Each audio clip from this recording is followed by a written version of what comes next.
Salam jumpa bersama saya Marcel Misa SPD dalam pembelajaran IPA, khususnya IPA Fisika untuk siswa-siswa SMP Negeri 1 SOE kelas 8 semester 2. Dan untuk video pembelajaran kali ini kita akan bahas dalam bab 1 dengan judul tekanan zat dan penerapannya dalam kehidupan sehari-hari. Kompetensi dasar 3.8 menjelaskan tekanan zat dan penerapannya dalam kehidupan sehari-hari, termasuk tekanan darah, osmosis, dan kapilaritas jaringan angkut pada tumbuhan. Tujuan pembelajaran memahami fenomena yang berhubungan dengan tekanan zat padat, cair, dan gas. A. Tekanan zat. Tekanan dapat dialami oleh zat padat, zat cair, maupun zat gas. 1. Tekanan pada zat padat. Besarnya tekanan pada suatu benda padat bergantung pada luas permukaan bidang tekan, dan besarnya gaya yang dikerjakan pada benda tersebut. Secara matematis dapat dituliskan dengan persamaan P sama dengan F per A, di mana P tekanan dalam satuan Newton per meter kuadrat, F sama dengan gaya dalam satuan Newton, A sama dengan luas bidang dalam satuan meter persegi. Contoh soal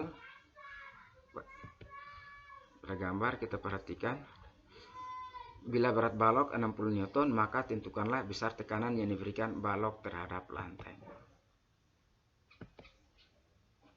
Penyelesaian diketahui dari gambar dari soal tersebut, gayanya itu 60 Newton, panjang pada balok itu 50 cm, itu konversikan ke dalam meter jadinya 0,5 meter, lebar 30 cm atau sama dengan 0,3 meter, tinggi 20 cm, dikonvert itu dalam satuan meter 0,2. Ditanya itu adalah tekanan disimbolkan dengan huruf P sama dengan titik. Jawab menyelesaikan ini.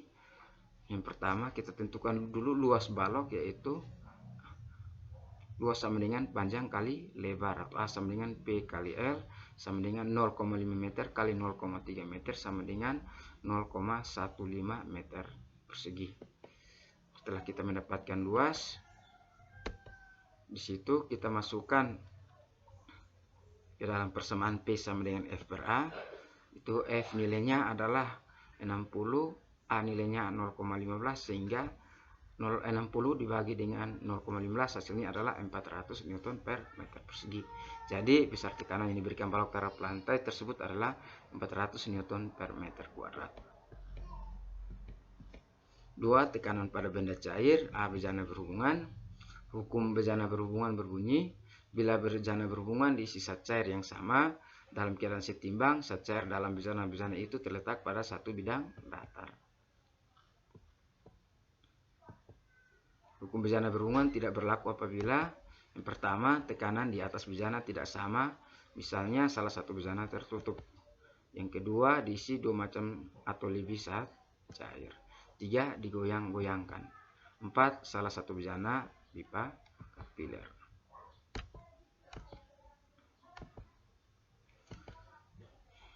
Jika bejana berhubungan diberi cairan yang berbeda dalam keadaan setimbang, tinggi kedua permukaan tidak sama.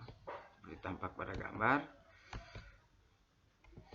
Di sini P1 sama dengan P2, ρ1 GH1 sama dengan ρ2 GH2.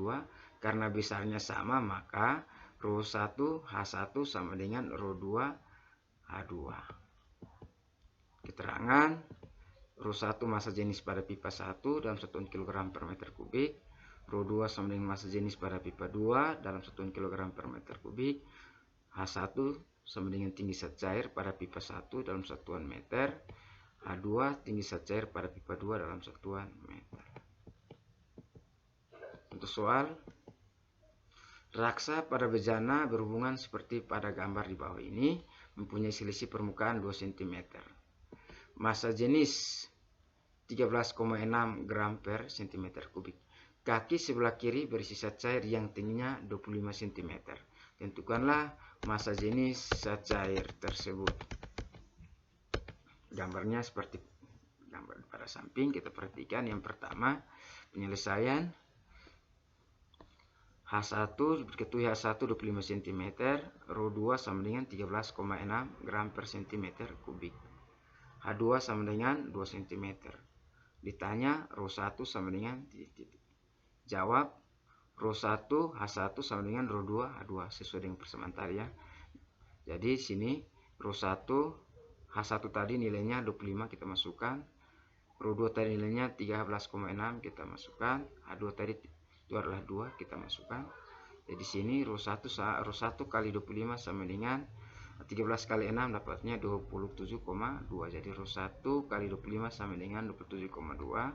Jadi di sini Rho 1 sama dengan 27,2 per 25. Kita pindahkan 25 dari ruas kiri ke ruas kanan. Di ruas kiri dikali, berarti di ruas kanan dia dibagi. Jadi 27,2 dibagi 5, hasilnya itu Rho 1 sama dengan 1,088 gram per cm kubik.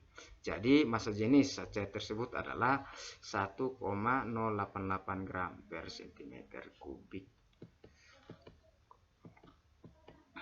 Hukum Pascal, bunyi hukum Pascal, gaya yang bekerja pada suatu zat cair dalam ruang tertutup akan diteruskan oleh zat cair ke segala arah yang sama besar dan merata.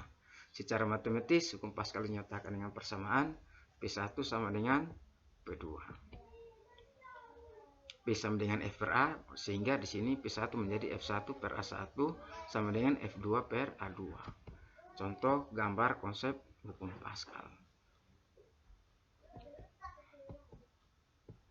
Terangan A1 sama dengan luas penampang yang kecil atau pengisap 1 dalam satuan meter persegi. A2 luas penampang yang besar atau pengisap 2 dalam satuan meter persegi. F1 sama dengan gaya pada penampang kecil atau pengisap 1 dalam satuan Newton. F2 sama dengan gaya pada penampang besar atau pengisap 2 dalam satuan Newton. Contoh soal, sebuah alat pengangkat mobil menggunakan luas penangkap pengisap kecil 10 cm persegi dan pengisap besar 50 cm persegi. Berapakah gaya yang harus diberikan agar dapat mengangkat sebuah mobil 20.000 Newton? Penyelesaian, diketahui A1 10 cm persegi, A2 50 cm persegi, F2 20.000 Newton. Ditanya itu F1 sama dengan jawab sesuai dengan konsep hukum Pascal tadi, yaitu F1 per A1 sama dengan F2 per A2. Ini sama saja kita kali silang, yaitu F1 kali A2 sama dengan F2 kali A1. Atau juga dapat kita tuliskan jika yang ditanyakan adalah F1, maka bentuk persamaannya akan menjadi F1 sama dengan F2 kali A1 per A2.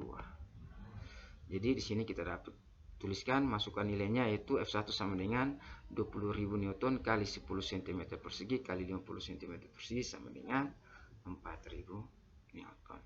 Jadi gaya yang diperlukan untuk mengangkat mobil tersebut adalah 4.000 Newton. Menerapkan hukum Pascal, perhatikan pada gambar di situ, misalnya ada dongkrak hidrolik untuk mengangkat mobil, gempa hidrolik, jembatan angkat untuk mengangkat mobil seluruhnya, berikut ada rem hidrolik atau rem cakram, dan juga ada penyemprot tanaman. Demikian video pembelajaran kita untuk kali ini, dan sampai jumpa pada video-video pembelajaran yang akan datang. Terima kasih.